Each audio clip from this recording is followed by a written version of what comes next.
Dear attorneys and court officials, it has been stated that our hearing has been started now, and the indictment prepared by prosecutor has been accepted.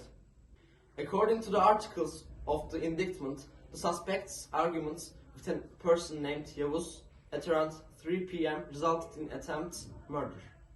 Mr. Lawyer, you can make your defense if you wish. As the prosecutor stated, the defendant is accused of blackmailing, threats, and intentional injury.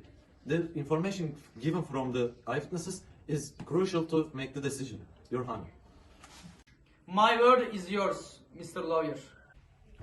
First of all, I would like to point out that you might write an indictment. The defendant was injured as a result of mutual pushing and provocative words and action done in the argument, your esteemed judge.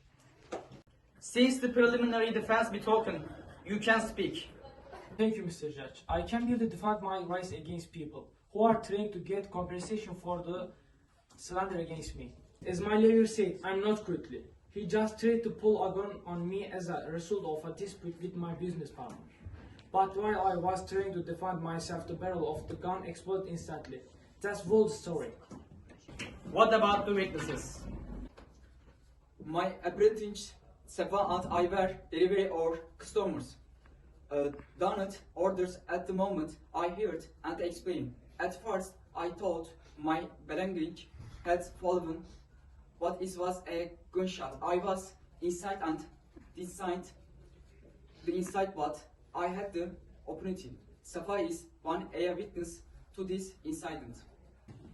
While my master Ahmed, I was delivering the orders inside.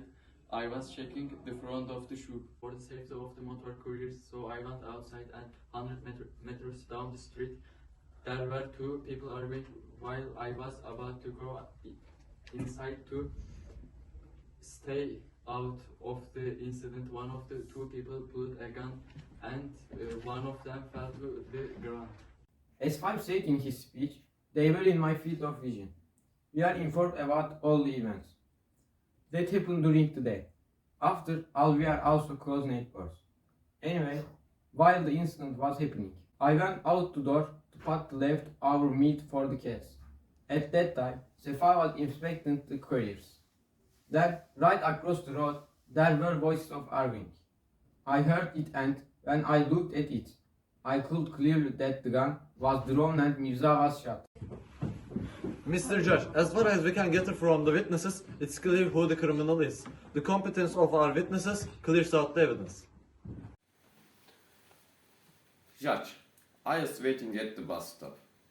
I followed the same direction along the route to understand that the bus was coming.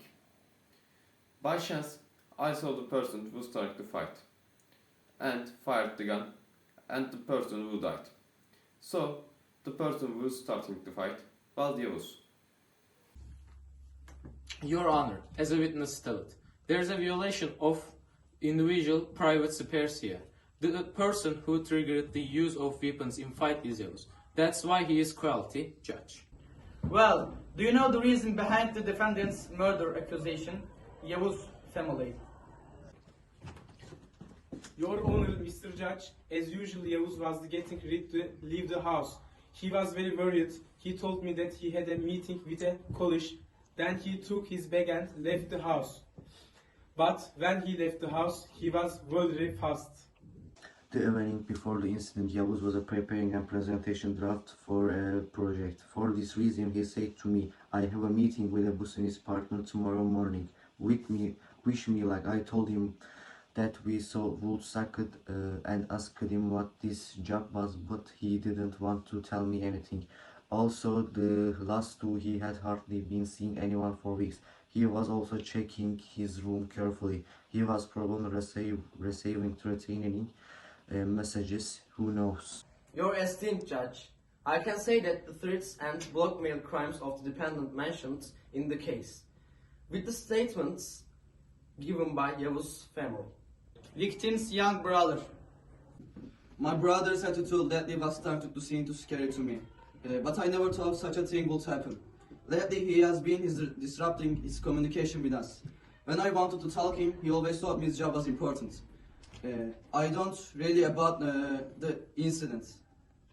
A person like my brother is under pressure. It's not really recognized when it's under.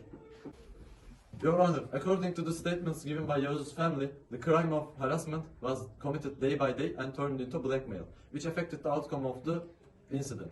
All discourses on this subject came to a same conclusion.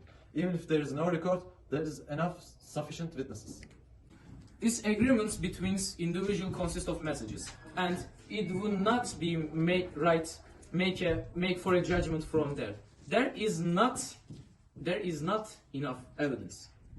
The reality is that the defendant accidentally shot someone in self-defense. Since the defendants and lawyers have stated their defense and witnesses have stated their statements, the final decision regarding the criminal has been made. The person who wrote the decree can transfer the order.